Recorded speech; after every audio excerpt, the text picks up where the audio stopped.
Hey everybody, I wanted to do a special kind of lesson where we take some specific, what I'm going to call kid businesses, right? And let's just talk about how we can take those businesses to the next level. So what are some of those businesses, right? We've got our lemonade stand, of course. If somebody wants to make Mr. O'Leary a gift, some new dry erase markers would be great. Lemonade stand. We've got pet sitting, walking, lawn mowing, babysitting, of course, maybe tutoring, right?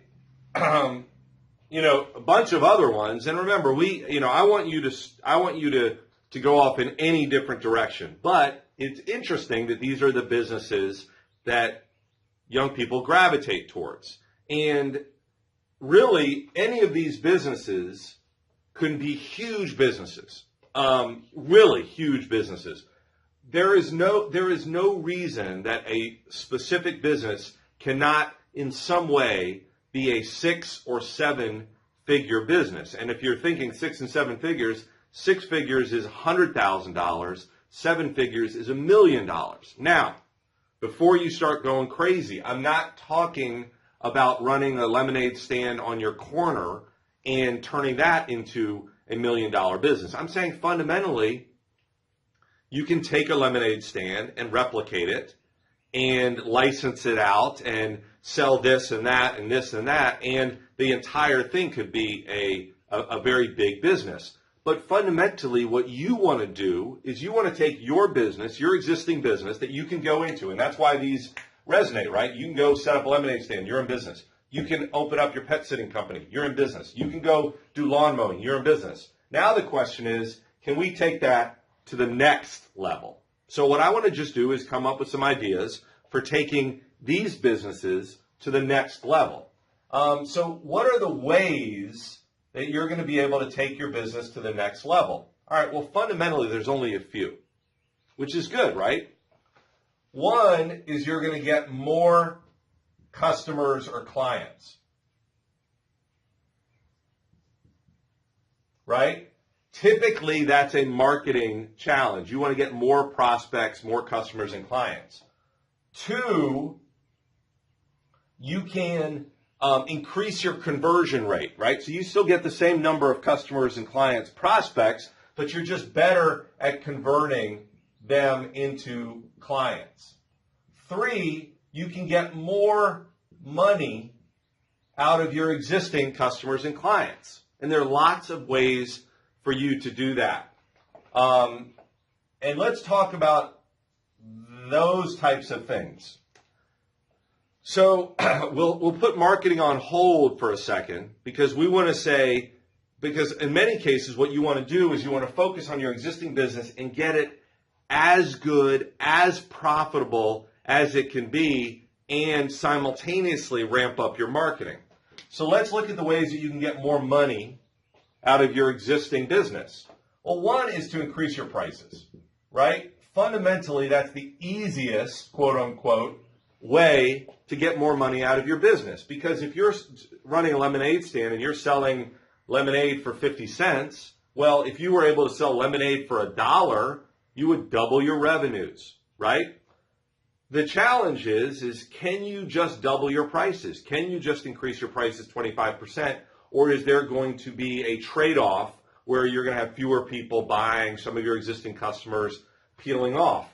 Well, one way, first off, you may be able to just increase your prices and have no trade-off at all, right? That does happen because you're underpriced in the market. You are undervaluing what you're providing. But certainly with existing customers, your pet sitting customers, your lawn mowing customers, your babysitting customers, you do not want to just say, oh, I'm adding $1 per hour. I'm going from charging you $20 for the lawn to charging you $40 for the lawn. Well, you don't want to do that because when somebody feels like they're getting the same thing, they feel the pain when the price goes up. So what you need to do is demonstrate to them that you're increasing value. And the way for you to increase value, there are lots of different ways for you to increase value. Let's say at the lemonade stand, you're selling lemonade, you're selling it for 50 cents, and you want to try out selling it for $1. Well, one way you can increase value is add another product, right? Let's say you give them the lemonade and you give them something else that costs 10 or 20 cents.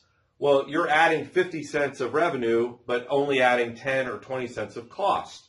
That's going to make your business more profitable, right? Let's say in the lemonade stand, you're giving them a larger serving of lemonade with the increase of price, okay? So you're giving them this much for 50 cents, and now you give them a larger cup, and it's this much. Now, it may not be twice as much lemonade, so it doesn't affect your costs that much, but there's at least the perception of value, or in fact, real value.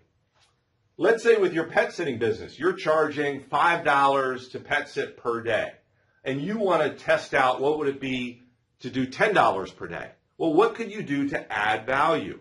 You could add another service. Maybe instead of just pet sitting, you do a pet sit and a fetch session, or a pet sit and a walking session. Or maybe you do, it's the same sort of basic service, but you occur differently. You change the way that your business operates so that you appear like you're more professional, more committed. You could brand your business. You could have personalized shirts or a uniform made up with your business. You can have a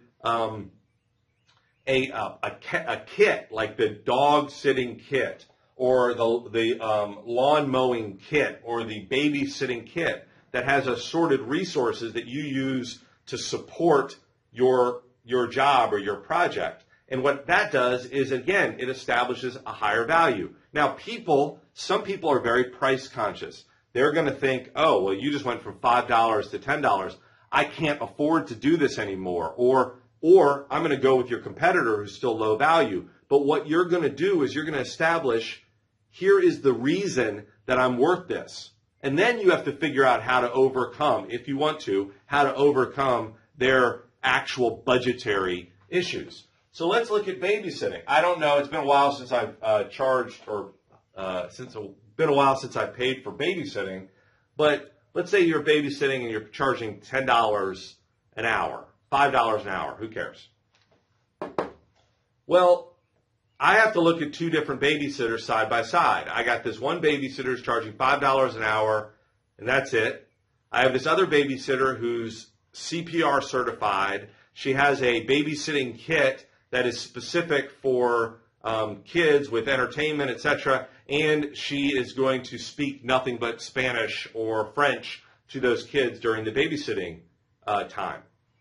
Well, if I am kind of Walmart in terms of my thinking, then I'm going to go probably with the lowest cost. But I at least have a reason to buy. I have a reason to pay more, which is this added value, this added service. Okay, now we talked about increasing price, we talked about increasing value sort of generally, but you can always add products and services. Let's take a look at our lawnmower for products and services. The lawnmower could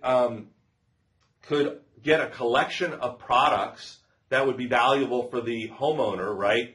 Fertilizer, different tools, stakes, lawn furniture, cleaning equipment, any of that stuff, and actually have their own catalog of products and services that they take orders for and deliver, or that they could even deliver, right? They could go to my house and say, here are things, I will pick these things up and bring them back to you from the hardware store if you want them. The lawnmower can add advice or services in that kind of way. Any of these guys could. Pet sitter, lawnmower, babysitting could all give tools like how to train your dog, right? How to keep your lawn looking its best all summer. How to, certain tips and tricks about taking care of your baby or baby-proofing your house. All of these are things that the business owner could either create or get and deliver to the customer. But I definitely like the idea of adding products and services. Another thing you can do is add, advertising opportunities. So for instance, let's say you got your lemonade stand, you're out there, you're selling lemonade for 50 cents. Let's say you get 10 customers an hour, okay? So that means your total revenue is $5 an hour. So let's say you do that for 4 hours and you make $20. Well, that's interesting. Now we can talk about one of the ways for you to obviously make your business more profitable is to attract more customers and clients, but we can certainly work with that. But what if you added an advertising component? What if at the lemonade stand you said, I'm going to hand out promotional material for the Fort Hunt Massage and Spa, or this personal trainer, or this dog walker, or this lawnmower, or whatever, and you were going to get paid 50 cents for every one of those things that you handed out to an actual person who came by your store. Well, now you're not just making money by selling lemonade, but you're also making money by selling advertising, selling promotional materials. Now you could also, of course, collect people's names, follow up with them, and potentially sell them these different products and services, but you're doing that. You could even brand your lemonade stand. What if instead of just having a lemonade stand on the street, you have your, Piano Lab sponsored lemonade stand? Well, these are all opportunities moving forward. So we said add advertising. And then the next sort of step that we're going to go into, we're going to go back to these things, which is what can we do to attract more prospects?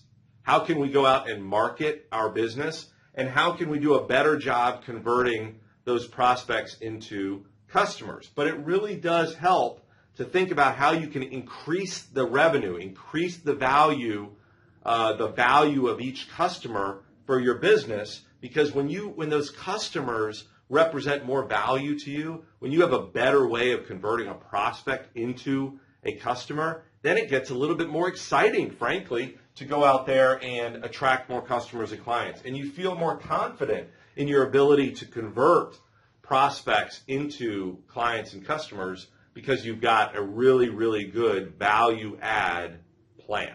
So a few items to think about as you're thinking about some of your traditional KID businesses.